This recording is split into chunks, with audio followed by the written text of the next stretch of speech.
that looks probably like a bag of stuff in my junk drawer. Just in the last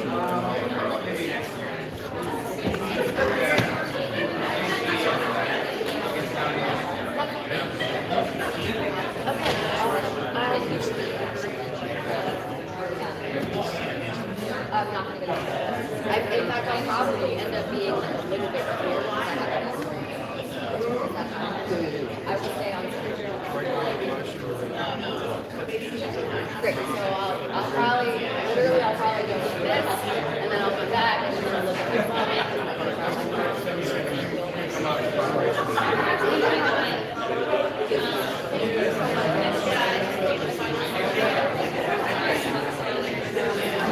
You just start. Okay,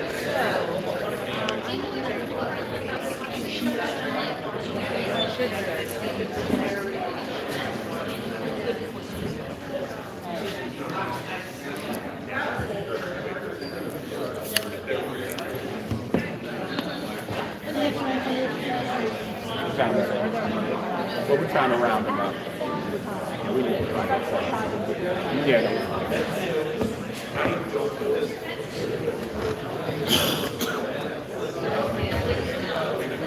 Okay, good morning. Welcome back to the folks who've been in session. As there are folks who can hear me all online, because we're going to start up with our keynote. We have some energizing conversations going on already this morning, so we are looking forward to continuing that. So stand here. Okay.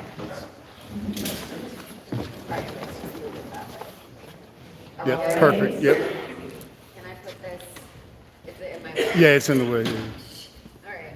I apologize. Put it on the floor. Yeah, that's cool. That's cool. Yeah, okay, we're going to have the final details here. Again, good morning. My name is Dawn Lehman. I am a member of the Pittsburgh Human Rights City Alliance Housing Rights Working Group. I joined that committee several years ago because I saw the prices on housing rising in our area, and I saw the harm that was doing, and I refused to believe that that was inevitable. So I've been learning from many good folks in our community how to address this, and I am excited today that we will continue this learning as we hear from Tracy Rosenthal, who has joined us here today to share ways that we can take back our power around housing access. So specifically in our area, we are working to build our tenant rights initiative, and we look forward to hearing Tracy's great work in this area. So Tracy Rosenthal, you may know at this point, is co-founder of the LA Tenants Union, a frequent contributor to the New Republic, and author with Leonardo Vilches of Abolish Rent, How Tenants Can End the Housing Crisis, published by Keynote. Tracy is now on rent strike in New York City. They will speak with us for some time, and then we'll have time for questions and answers at the end. So please join me in extending a warm Pittsburgh welcome to Tracy Rosenthal.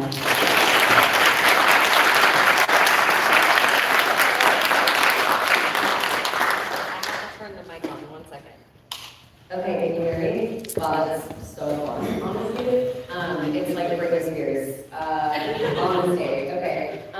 So first of all, I just want to say what a joy it is to be here, and it's thank you to all the organizers. I know what an incredible labor it is to put something like this together, and the amount of work that you put into this is really shown in the opening and the conversations we've had so far, and will continue throughout the day, and obviously in the connections that are made for the future. So I'm here basically to describe some key insights that have been synthesized in my years of organizing in the LA Tenants Union, and think about how those interventions can really help guide us to growing our movement together. So I'm one of the co-founders of the Los Angeles Tenant Union, and I guess I'll just do an apology in advance to those who were at our book talk last night. If I repeat myself a little, I simply cannot help it. I think it's really important in this moment of political devastation to acknowledge that the LA Tenant Union only exists because of political defeats. In the late 90s, the project of destruction that was wrought on the neighborhood of Loyal Heights, which is the east side of Los Angeles, home to a majority Chicano and largely immigrant population who had been housed in the largest public housing project west of the Mississippi. That's the Pico Aliso housing project. And in the late 90s, alongside all of the housing that we heard about the public housing that we heard about in Pittsburgh that was destroyed,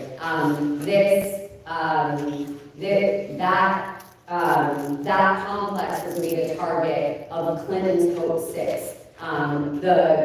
What was called a redevelopment scheme, but was actually just a scheme to displace the poor and working class residents of public housing and replace them and gentrify the neighborhood. And so that defeat that was fought by mostly immigrant women living in public housing that won them the right of 250 families to return to the new development, but did not save the projects, right? They lost that struggle.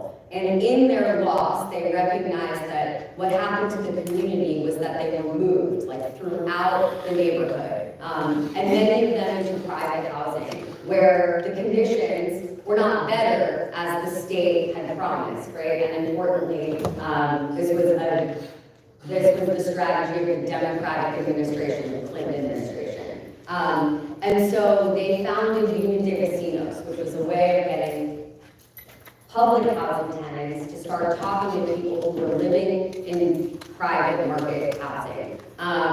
And through their organizing, they started winning better conditions in their housing. But what they couldn't do was stop the wave of gentrification that would hit Los Angeles beginning in the early 2000s, escalating in the 2010s. And that is when the union emerges, right? It emerged as a strategy that moved from this process of organizing that started in public housing, moved to the neighborhood, then went citywide. And that's when I got involved, and I think it's really important to mention that the only reason why I'm here is because I was organized to be here. And that everyone has skills that can be leveraged for the movement, and we absolutely need everyone to do that. And we need everyone to do that, and as we grow, we all become equally special and equally replaceable. And so, let me just, cool. So this is just to give a sense of what the union looks like. This is actually an old slide. Now we have 13 local chapters in our city. I think it's really also important to mention, right, the LA Tenants Union itself has changed over time as we learned, as we grew and we changed and we learned. And so, the first thing that we did was try to have a single meeting for tenants all across Los Angeles and Hollywood. Now, do you think it worked to get tenants to drive an hour and a half across town to bring people out? Absolutely not, right? So we decided to organize through local chapters. So right now, this is sort of a model of how we organize, thinking about how our union is a collection of local chapters, which are themselves collections of tenant associations. So thinking about the union as something that mediates between the city and your apartment. And how can we think about building democracy and control on every one of those scales? So, right, I think, when the title of the talk is like from solving the housing crisis to abolishing rent. And I just to give us sort of a sense of like, what is this crisis, right? So up top, we have the world's most expensive home. Like this is what I get to boast about from coming from Los Angeles, is in many ways the future of the housing crisis that's coming for everywhere, right? This up top is the world's most expensive home, which is a $340 million mansion with, I think I actually have the number written down, let me get it. It's 42 bathrooms. I knew I was going to say it wrong because it's obscene, right? 5 pools, 42 bathrooms, and a moat, right? And then below is, this is Tony Goodwin's jacket. He was a comrade of mine who died living on the streets of Los Angeles. And 5 unhoused tenants die on our street every day in Los Angeles. So we're familiar with the scale of the crisis, right? We know the statistics. We know that right across the country, it would take 4 full-time minimum wage jobs to afford the average 2-bedroom rent. We know that landlords file 7 evictions a minute, and we know what that does to us, right? We know that as tenants, we know that tenants are giving up food, they're giving up medication, they're taking on extra jobs, and they're staying in partnerships that they cannot afford to leave, right? So when we talk about what market rate housing is, like the price of housing, what are we describing, right? We're describing the extent that people are willing to go to meet their basic human need.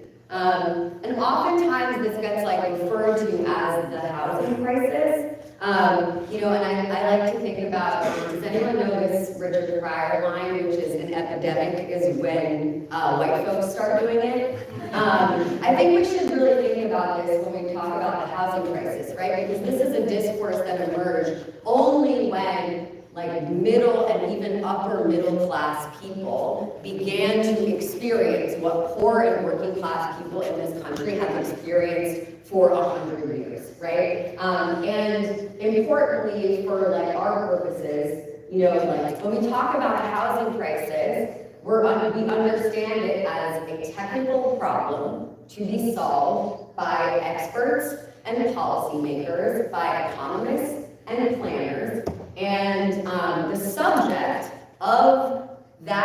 of our solution is housing itself, right? And in this model, what does rent appear as, right? That thing that we write a check for every month. In this model, in this understanding, rent appears as this dispassionate outcome of supply and demand, which can adequately distribute the resource of housing, and while landlords earn a very reasonable profit for their trouble of giving us a place to live, right? And often the consequence of that is that we hear if we just build more housing, rent's going to go down, we're going to solve the housing crisis. But again, right, what is the subject that we're taught in this discourse to think about, right? And that is housing. Let's go to the source, right? Let's go to our landlords in their own words to understand what the nature of the problem of housing in this country and across the world is, right? And here we go. Bank buys into house. Tenants pay off the loan. Property manager handles everything. I collect cash every month. Inflation builds me massive wealth. Real estate, right? So in their own words, our landlords know that the game is rigged, that there's something else going on that determines the relationship that we're trapped in all the time, right? And so I think that when we frame this question of, the social question of shelter in terms of the housing crisis, we're ignoring that from the perspective of its winners, the system works just fine, right? For our landlords, housing is not in crisis because the capitalist housing system isn't designed to provide the best quality housing to the most tenants. It's designed to maximize landlords' profits and extract the most rent, right? And so I think crucially we can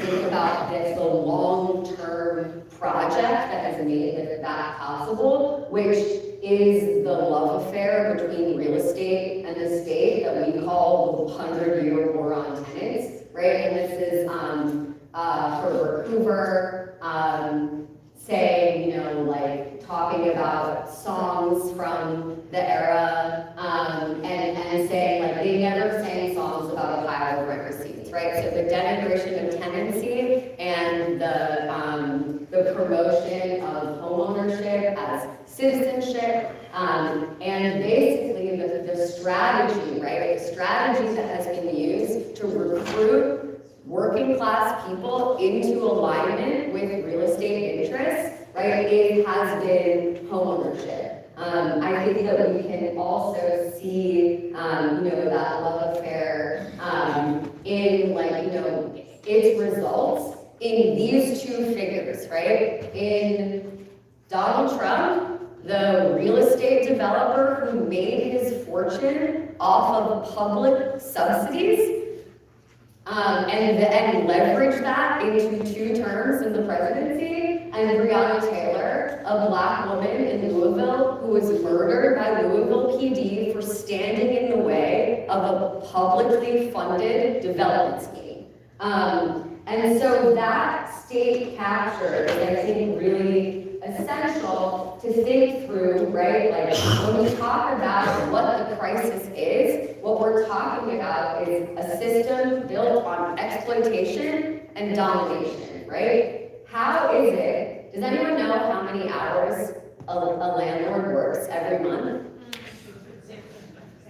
Okay, we got 0. So technically it's 4, right? 4 hours a month that the average landlord spends working on the property. And collectively, as a class, they take in $500 billion a year, right? So how do we exist in this system? And you know, I think, here, we'll get to that in a second. But you know, it might help us to think about a game that was developed at the time of Herbert Hoover, which is the landlord's game, which you might know as Monopoly.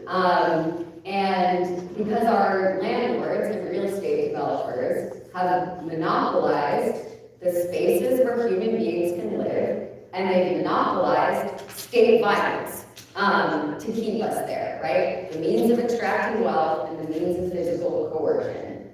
So when we talk about housing, we're actually describing a relationship between people, right? We're talking about the relationship between landlords and tenants. And and in short, right, we're talking about class war. And so I think that, I think this really helps us to understand, like, what is this thing that we pay every month when we send off our checks to our landlords, right? So like, housing is a fundamental human need, right? It connects us to each other. It shelters us from the elements. It's where we have our like most private moments, joys, and miseries. But if we don't own housing, we have to pay a landlord for it, right? So what is rent? It's a fine for a human being. How did landlords get this housing, right? Why did they own our housing? Did they get it, like, as, you know, our friend with, like, our friend on Twitter, like, did he get it because he's smarter than us, or better than us, or more hardworking than us? No, right? He just happened to have more money than us, right? And he took that money and he bought up the places where human beings can live, and then he charges us to access it. And what is that relationship? That is a tribute.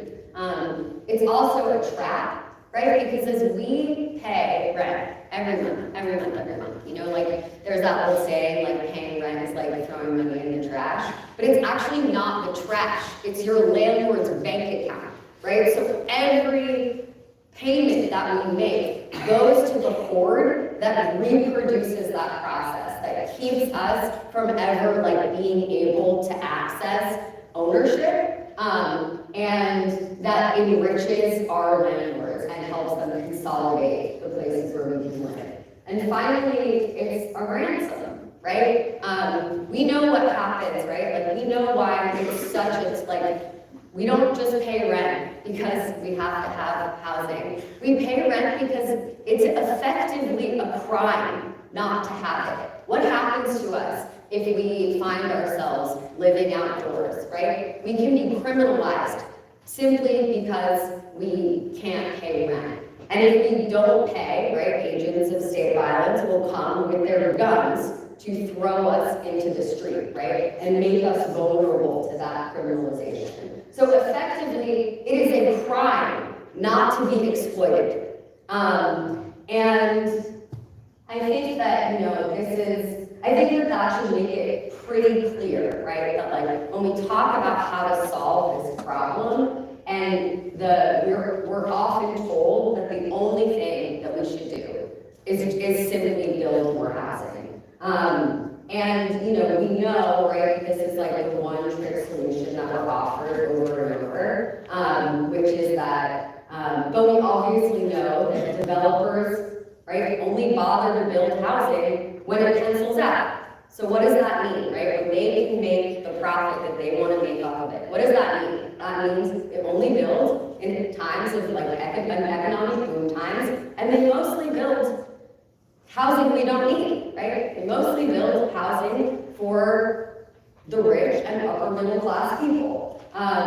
We also know that it is their class interest to preserve scarcity, that to build enough housing to decrease rent would put them out of business, right? And they are not, like, I don't think that they have any interest in doing that, right? So I think, you know, when we frame the problem in terms of the relationship between landlords and tenants, it helps us understand, right? Like in the same way that more jobs doesn't solve dire working conditions and poverty wages, right? More housing doesn't solve slum conditions and rent reduction, right? Like, it's not that we don't need more dwelling space. We need to be able to control what that dwelling space is, who can access it, and what effects it has on the places where we live, right? So this is how I think about this line all the time. This was a tenant whose landlord, this was a tenant living in a house so moldy that mushrooms grew from her walls, and it inflicted permanent damage on her lungs, and she said, it's getting to the point where we're paying them to kill us, right? This is the relationship between landlords and tenants. So what do we need? Like, what is the solution to this relationship? What tenants need, right, is not simply more dwelling space, it's power. And so when we think about tenants not housing as the political subjects that are going to transform this housing system, that are going to win better conditions, that are going to stabilize their housing and their neighborhoods and our cities, I think it's like, you know, this is a way of thinking about tenants as political subjects that so often, you know, when we frame, you know, we allow ourselves to get trapped in individualized service, in this idea that other people are going to solve our problems for us, right? But when we understand the problem as one of class struggle, then we recognize that it's our responsibility to take up the fight on our side, right? So what weapons do we have? I'm not using the slide, it's fine. So what weapons do tenants have, right?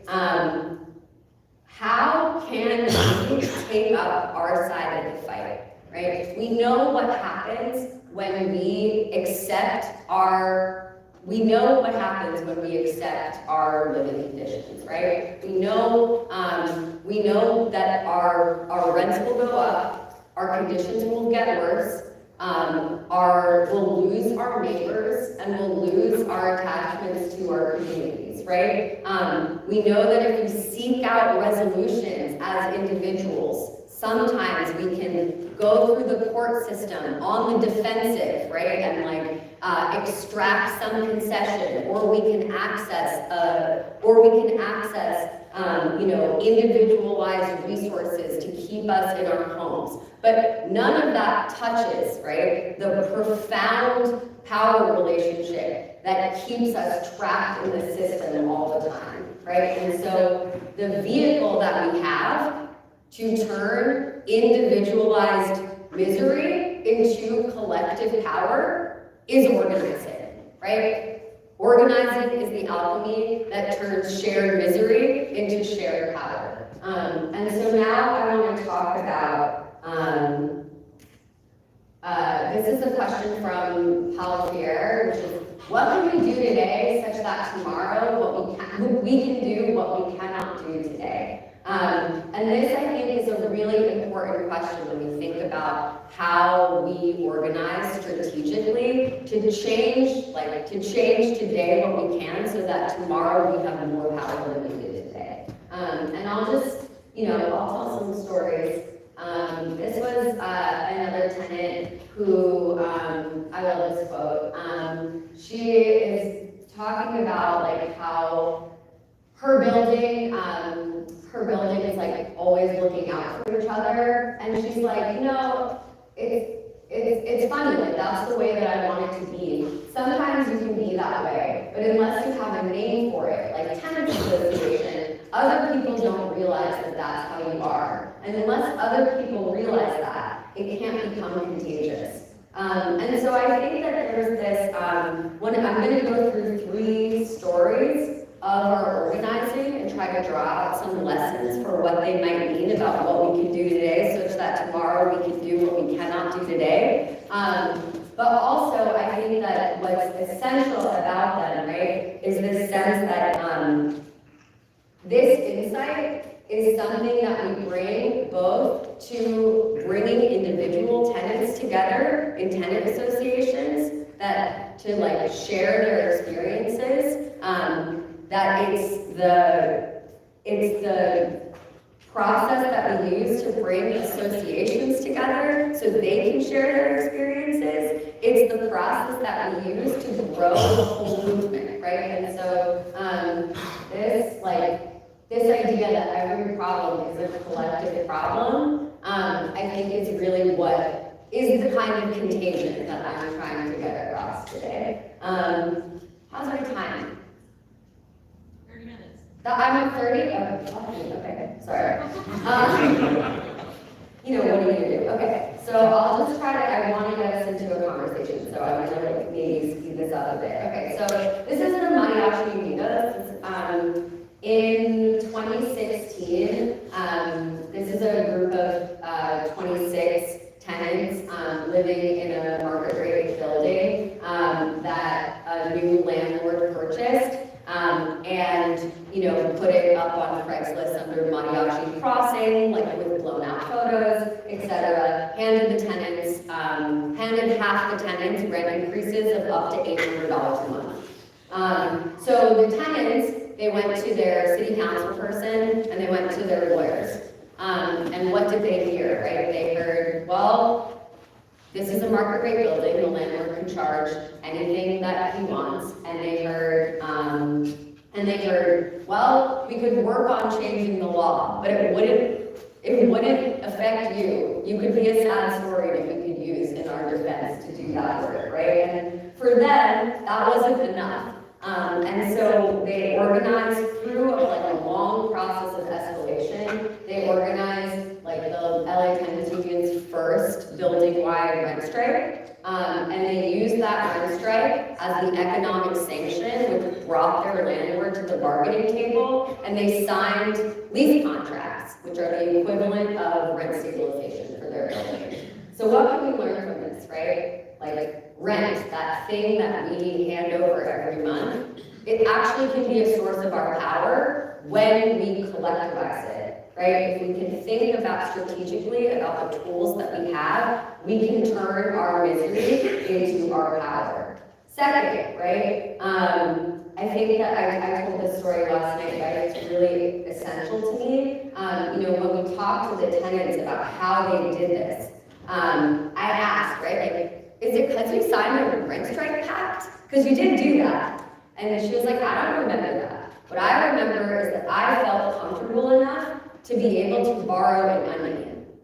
And so, like, thinking about our relationships, the relationships that we're building as the material of our organizing is so essential. And then the third, right, this idea of like, James Boggs puts it as rights are what you make and what you take, which means that we are the enforcers of our rights, and we only have as many rights as we can enforce. Second, so this is Hillside India. They're a building that has been organizing in Chinatown now for over 5 years. This building has 3 types of tenancy under one roof. It has market rate tenants, it has Section 8 tenants, and it has tenants under affordable housing covenants, right? And what happened in this building is that about 5 years ago, the covenants expired, but the tenants wanted to stay. So instead of accepting their displacement, they began to organize. And they've been on rent strike for about 5 years, organizing in 3 languages, English, Spanish, and Cantonese. And I think that their struggle really tells us 3 things, right? Like that the current solutions to the crisis are the crisis, right? That affordable housing covenants that expire, that take public money and give them to private landlords, such that for a time rents are depressed, but then a landlord can collect market rate rents in perpetuity, right? That is a giveaway of our resources to private interests.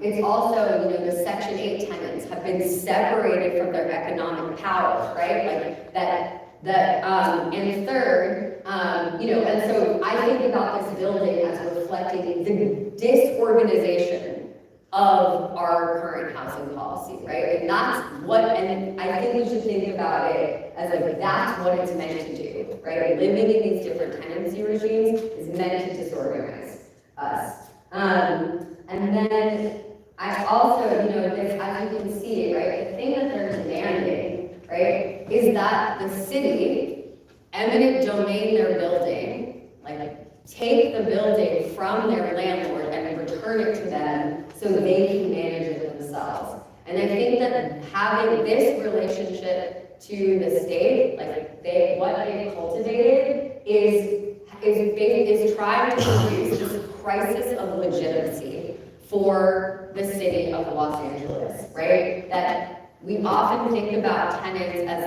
we know that across the country, tenants are not the majority. However, there are many jurisdictions in which we can access that political power for our own ends. So, thinking about when we can use our power to make those demands, to extract those concessions from the state. And then the third thing I wanted to talk about was Echo Park Rise Up. So this, in the year 2020, when unhoused people were abandoned by the state in the context of the COVID-19 pandemic, state of emergency, many unhoused tenants were swept to Echo Park. And in that time, almost 140 people lived together in Echo Park Lake. And they managed by organizing to prevent the closure of bathrooms, to prevent the closure of bathrooms. They built their own showers. They started a jobs program. They started programs for harm reduction, and they managed to live together in the park for a little over a year. And to remove us, it took 700 cops in riot gear. That is the scale of violence that the city brought to bear on these unhoused people who were simply using the place to survive. But I think what's really important to take away from this, right, is that obviously, like, the real estate state needs a police state, right? The work that we are doing to claim territory in our city goes against the state's plans for how our cities should be used. And inevitably, that sets us against the police. Second, right, organizing in a tenant movement is bigger than the fight against landlords, right? It's also the fight against the state as a landlord, and in this case, a slumlord, right? Who deprives people of bathrooms, deprives people of showers, makes them live in poor conditions, won't take their trash, etc. And also, it's not just a fight against, right? It's a fight for our survival. And so that we can be together in new and better ways, right? Like, thinking about the systems that these tenants created with such few resources, right? To, like, you know, to prevent overdoses, to make sure that they were fed, to survive in what was supposed to be unsurvivable. And then just finally, right, like, I think what this shows us is that the people who are in our movement it's not, that our movement can accept everyone, right? It's from a tenant who doesn't control their own housing because they are living outside, to a tenant who doesn't control their own housing because they're paying rent, to a bank tenant, right? Who, even if they're given the sort of ideological promise of homeownership, actually pays what is effectively rent-stabilized rent to a bank, right, in order to own their home. And so I think that, you know, to grow our movement, we should be thinking about tenants as encompassing all of those things. I'm looking at you. So I'll just end by, you know, talking about, like, what can I synthesize from this? You know, I think about, like, what is rent abolition, right? I think about it as three things.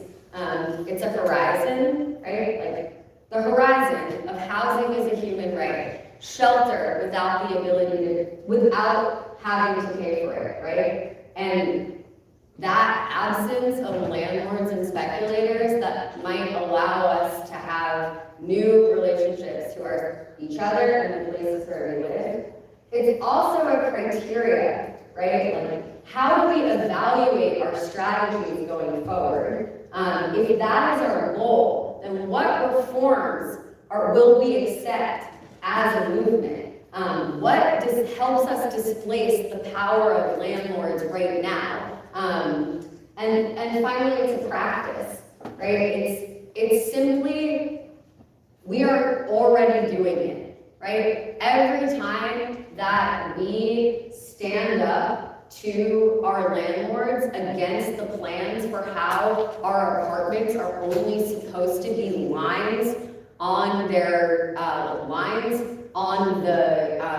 pitch that they make to their investors, right? Like, every time we stand up to that, every time we go against that, and in a small way displace their power over us, we are accessing what that looks like. And I think that, you know, the experience of organizing at a building level, to take a small sense of control over the places that we live, really shows us, right, like, what we're already doing, building by building, block by block, and the power that we need to grow.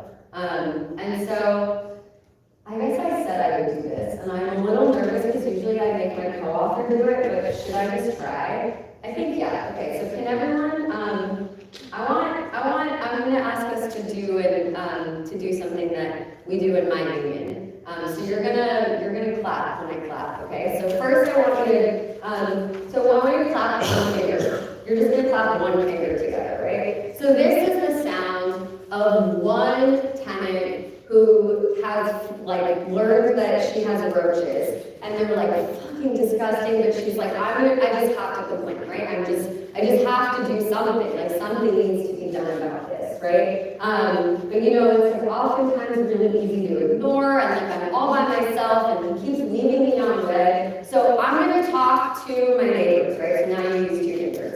I'm gonna talk to my neighbors. I feel like the thing about roaches is that like, and if I have them, then you probably have them too. And you know, like I don't think that you should live like this. And if I tell you, like I can see that if I can get over my shame, if I see that it's not fair for you.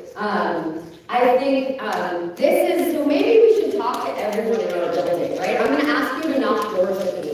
And what if we form a tenants association in our building? Because we actually have more power together to like make our landlord do what we want. But you know what, these landlords, right? Like they have too much power. Like, what we need citywide, what we need is a larger organization, is a citywide tenant, right? We need to think about power on a scale bigger than our building, right? In fact, maybe we need to start thinking nationally. Maybe we need to start thinking about building a movement to include every tenant across the nation.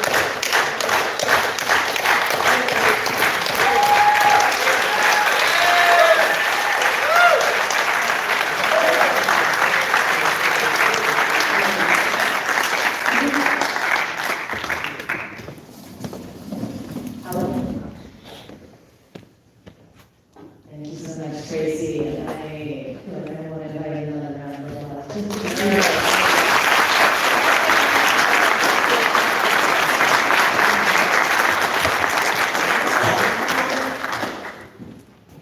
Did I go on too long? Is that, I'm like, okay, great. I would really love to hear from you. So any questions you have, we can start now, and then also we'll go through the lunch, and I'll be here all day, so. So we can bring the microphone around as needed. I see a hand right in the middle of the room. I'm wondering if you want to just shout out, and I'll repeat if we can't all hear you. Hi. So like you, I'm in California, so I've had just like a really close-up view of how ugly this gets. I'm curious, what have you found effective in communicating with people who do not in this moment feel at threat? Yeah. Like it's coming for you. Yeah. The fact that you view yourself as middle class doesn't mean that you're not subject to this. Yeah. Right? And so what works So for that? I think that's a really great question, and I think that, I think that basically, I think there's two ways to answer it, right? There's sort of a classic organizing technique of building people's self-interest, right? Like, what is your self-interest? And if I was gonna answer it in that way, I might say things like, like building like states of emergency that can't be prepared for, like something like the LA fires. I think that give us an opportunity for people to see themselves needing the infrastructures of knowing their neighbors. I think that people maybe like politically might be against what's going on, but not see themselves in the process of changing that, right? So I think that, organizing according to our self-interest can be really animating for that. But I think that there's another way too, right? And like the thing that I said when I was on stage is something that I think about all the time. Like we try to do and we have this in Los Angeles because we'll literally have buildings that are split between long-term tenants and the tenants who were moved there to replace the tenants who have been kicked out. And one of the things that we've been able to do to bring people together, like the tenants who are like, well, I'm good, like, if the rent gets too much or the conditions are bad, I can just leave, right? One of the things that we've been able to do is to get those constituencies together. Like we used to have these conditions forms. I don't know if you guys have them, they're like inspection forms. And we would give them out to people and be like, fill them out, fill out the inspection forms, tell us what's wrong with your place. And then we would get them back and be like, wait, that's it? Like that's, wait, what's going on? And we finally realized, right, that people weren't able to like see their own problems. You know, I feel like we've all had this experience of just like coming to accept the shitty living conditions that we have, and you know, and also like living in shame around them, right? Like I don't want people to know that this is how I live. Like I don't, and so one thing that we started doing was having other people, like having someone else fill out your inspection form, and that. To me, that has always been like a really powerful, I mean, I know this is like a really small example, but it has been really powerful, both to get like a person who's like, this has nothing to do with me, to be like, this is so fucking unfair, like, I don't want you to live like that. But then for the person themselves to be like, to hear someone else say, like, you shouldn't have to live like that. And I think that like, you know, when we can invite each other into the process of sharing our conditions, I think it really helps us, you know, and maybe this is like counterintuitive to some of that like self-interest training, which also exists, right? Because fundamentally, it is an enormous risk to do nothing in like with the state of like, it's, you know, like with the state of the world right now. It is absolutely riskier to do nothing, and getting people to identify with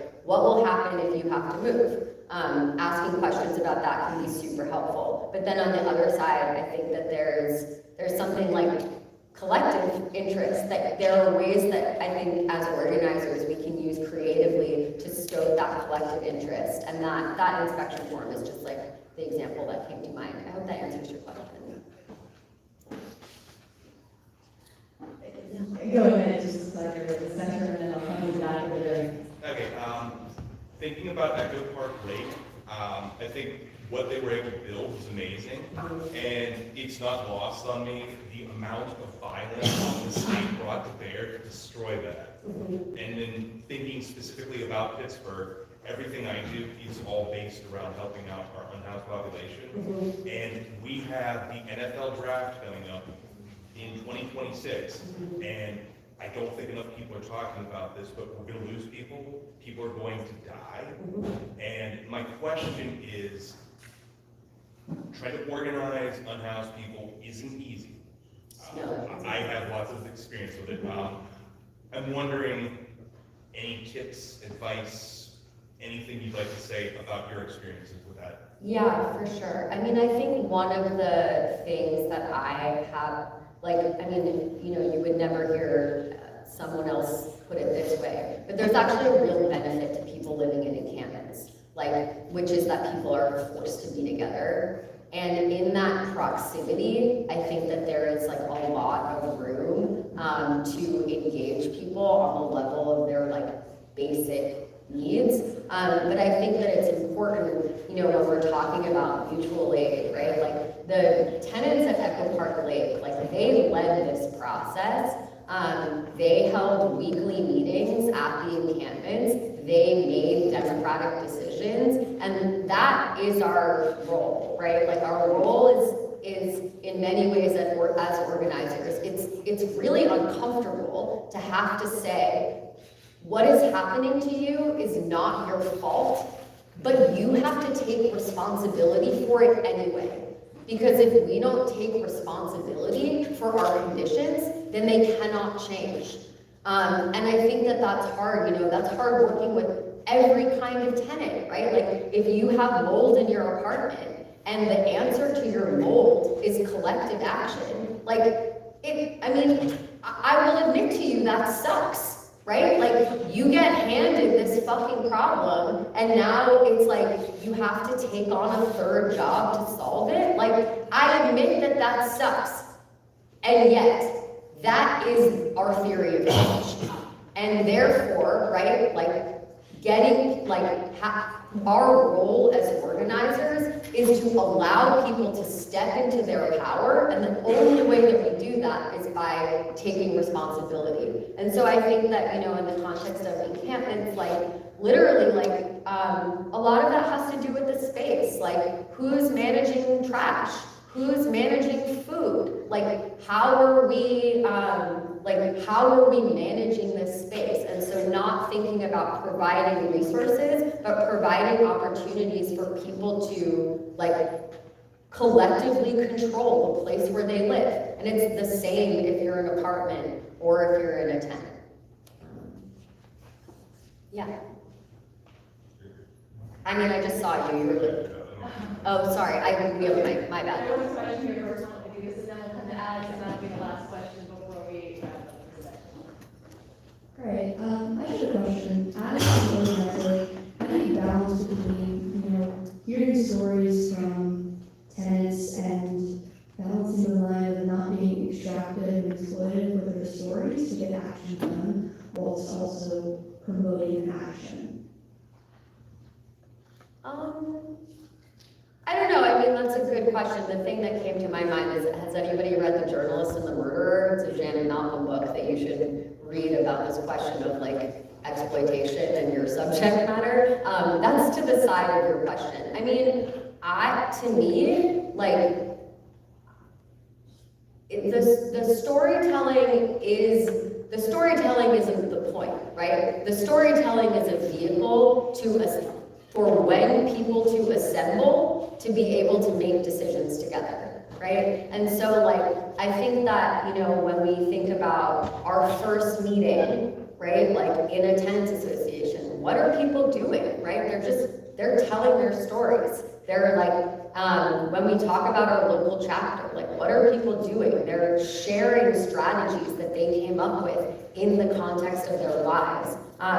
When, like, I come here and I talk about my union and, like, the people that I, you know, the people that I have seen organize, like, their insight and their expertise is really, like, what I'm relying on to do it. And I think maybe to me, I don't have much discomfort about quoting the experts. And the experts are the tenants who are living through this experience. And so to me, like, offering their words is a way to acknowledge that expertise, the expertise that we're not gonna get from, you know, like, we don't get from mainstream media, from other sources. And it's also to acknowledge that, like, the tenants are the subjects of, like, this transformation that they're organizing is really, like, it is really the point.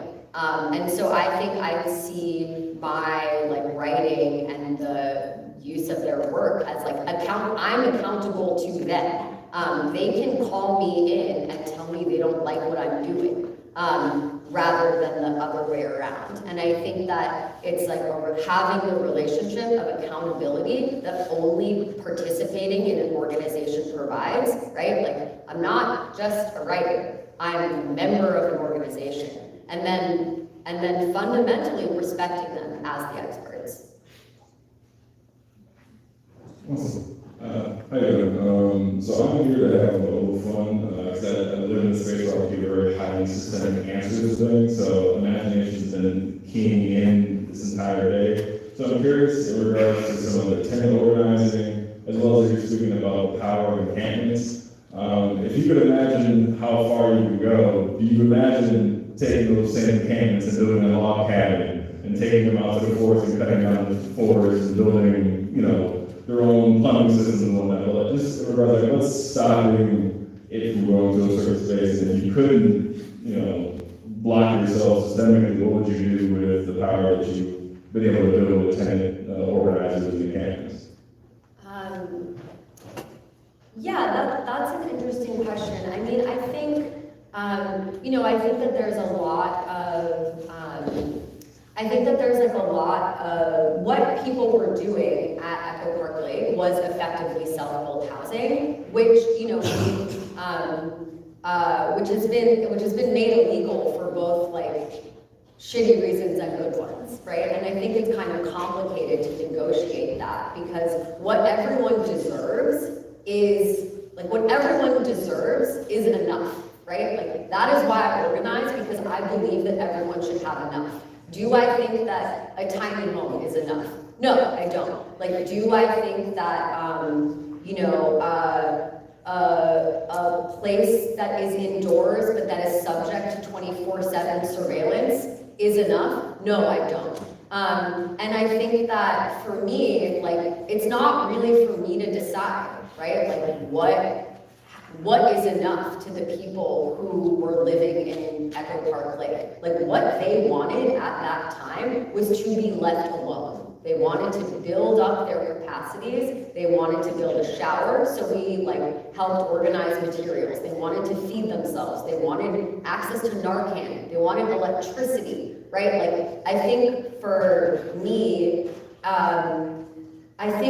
the task is bringing people together such that they can make the decisions and then drawing on whatever resources we have, right? And sometimes those resources come from each other. You know, like when I think about, you know, the East Side local of the Los Angeles Tenant Union is a really amazing model of this, right? That like so much of their work is about recognizing not just the problems within their apartments and within their building against their landlords, but also just like the fact that, you know, there were no speed bumps and their kids were playing in the street and that was dangerous. So what did they do? They rolled up rugs and put them in the street. Right? They used their own resources to do that, right? But they did it enough times, right? And the city had to encounter these tenants who have organized to make their own solutions, that the city's way of solving that problem was to just put in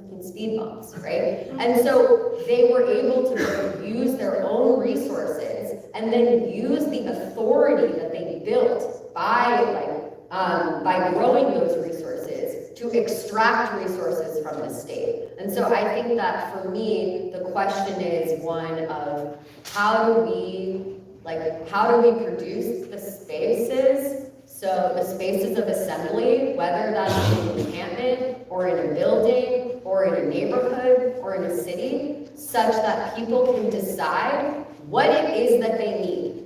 And then if they have the resources, can they use their own authority to solve their problems? And if they don't, how to create the conditions so that they can extract the resources to like get their needs met. Can I ask the next question? You can have the final question. Thank you.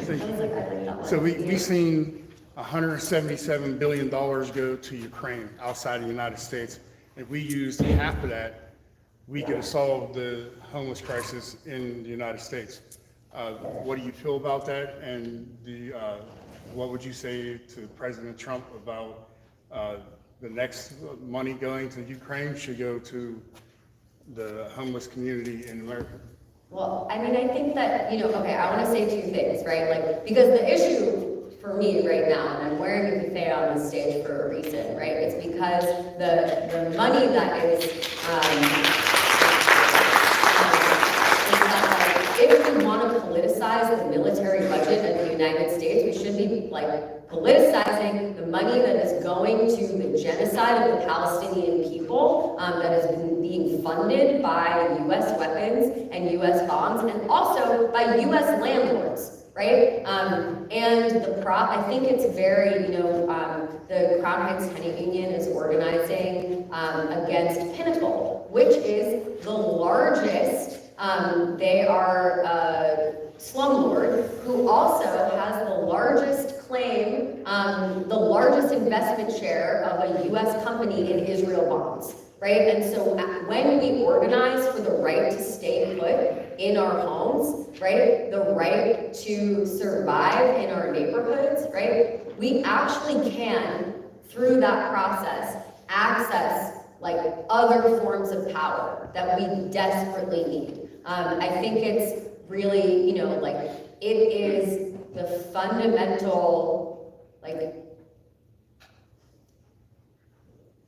the fundamental question of our time, is really, is displacement, and we see this in our own neighborhoods, and we see it in its most violent extreme in ethnic cleansing and genocide in Palestine. And I think that organizing against our own displacement is, that means both, right, the power to redistribute our public resources, but I think that it could never be so simple, right? As money's going to this, it should go to this instead, right? Why is the money going there, right? It's going there because the engine of our economy, the engine of empire, exists to pursue those ends. And I think that right now, to me, the question is, how do we build the capacities to defend ourselves here? And with that power, right? If we are organized as in our buildings, if we are organized in our communities, only then would we have the power to change the allocation of resources such that we are not participating in the genocide of the Palestinian people, right? Such that we are, our struggle, I think, for the right to remain, the right to return, and the right to resist, they're all connected. At this moment in time when fascism is rising, I think it's actually really important that we think about tenant associations not just as instruments that we can use to fight the landlords alone, because we can also use them for so much more, right? We can take care of our neighbors who are sick, who are gonna lose access to healthcare. We can invent defense systems for ice raids, which we're gonna need to rely on.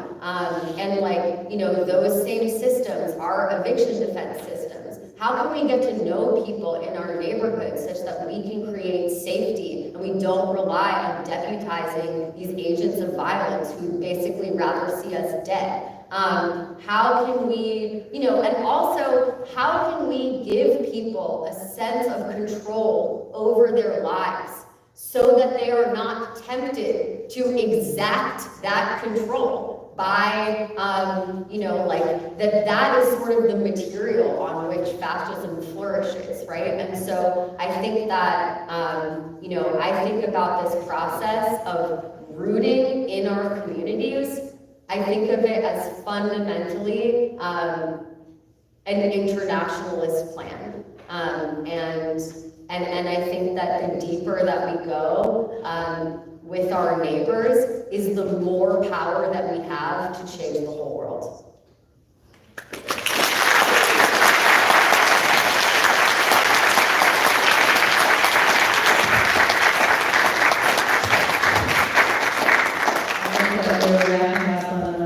Change the whole world. So fantastic. A couple of quick announcements. I want to make sure that folks know that Tracy will be participating in a tenant workshop this afternoon. So the afternoon next breakout workshops will start at 1:30. Also, I want to make sure folks know that their book is available at White Bear Bookstores. So lots of copies there for local purchase. So on this note, that Tracy has been inviting us into relationship. I just want to invite folks over this lunch break to make sure you are talking with some new folks, continuing the conversation, checking out the resource tables. I particularly want to note that at the Rent Help Pittsburgh table, you will see an action item. There is a current timing action in the state of Pennsylvania. A bill is forward to limit the amount of time that eviction stays on folks' records. We would like to go much further than that, but currently, if a landlord files for eviction, even if it doesn't happen, that stays on someone's record. So we're looking to curb that. So there's an action you can take. And also, in the spirit of relationship building, we want to capture and honor all of us being here. picture together. So our photographer is willing to take a picture. So if you are eager to get to lunch, go on out and start eating. If you're willing to come forward and be present with all the folks in this room, we invite you to come on up very quickly and efficiently. On so we stage. can capture this moment right here on stage, on these steps. Come on forward. Thank you.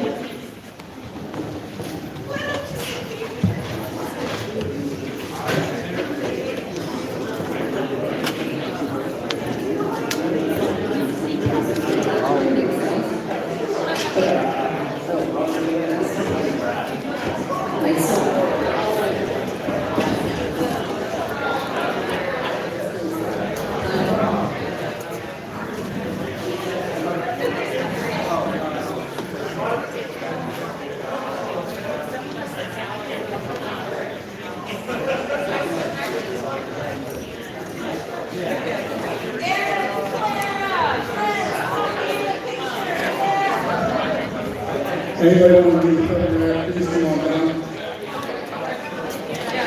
Everybody on stage, can I have your attention, please? Can I have your attention, please? Everybody on stage, if you're a little shorter than anybody else, I need you to come down in front and stand on these steps. We're not going to sit, we're going to stand. Yeah, we're going to stand, we're going to go there. He wants us to stand. Yeah. And then everybody else can walk down on top of the steps.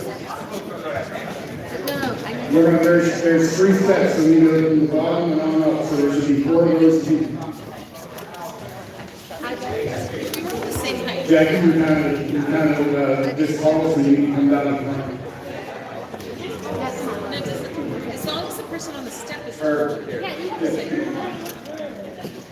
I just want to make sure that I can see everybody. So, you're kind of, and thank you. And the young lady that was at behind you, yeah, come down a little bit. And the young lady with the silver hair and the glasses, you want to come over a little bit? Yeah, perfect.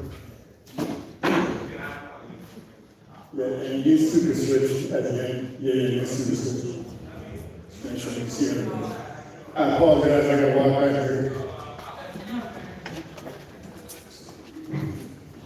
Should be able to grab it right here. Too far. Hey Connor, what are you doing back there? Come on, Connor. We need to organize. Stop organizing. Come on, dear. Is this side here? Yeah, that's cool. All right. Gentlemen with the hat in the back. Yeah, come over this way a little bit. Yeah, perfect. And you're kind of short, so you can come all the way over here behind this young lady with the silver hair. Come all the way over to the end.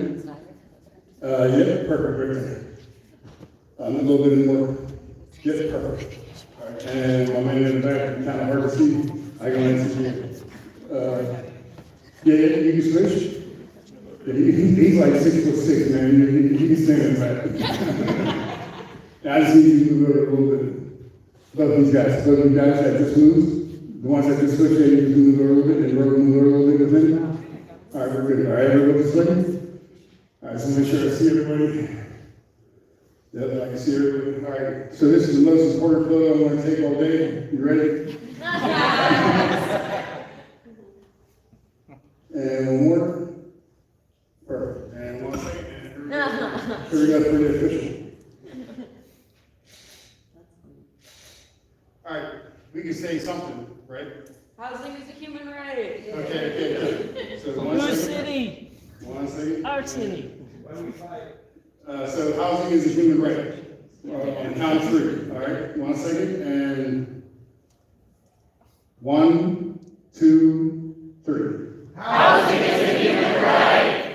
Okay, I'm going to point at you again. I'm going to say 1, 2, and then say it. But this time, say it like loud. All right. And 1, 2. Housing is a human right. Perfect. Now hold on 1 second. I gotta get this photo. This Holly needs this light right now. And I'm gonna get one more with my camera. Thank you very much. Thank you. Go enjoy lunch.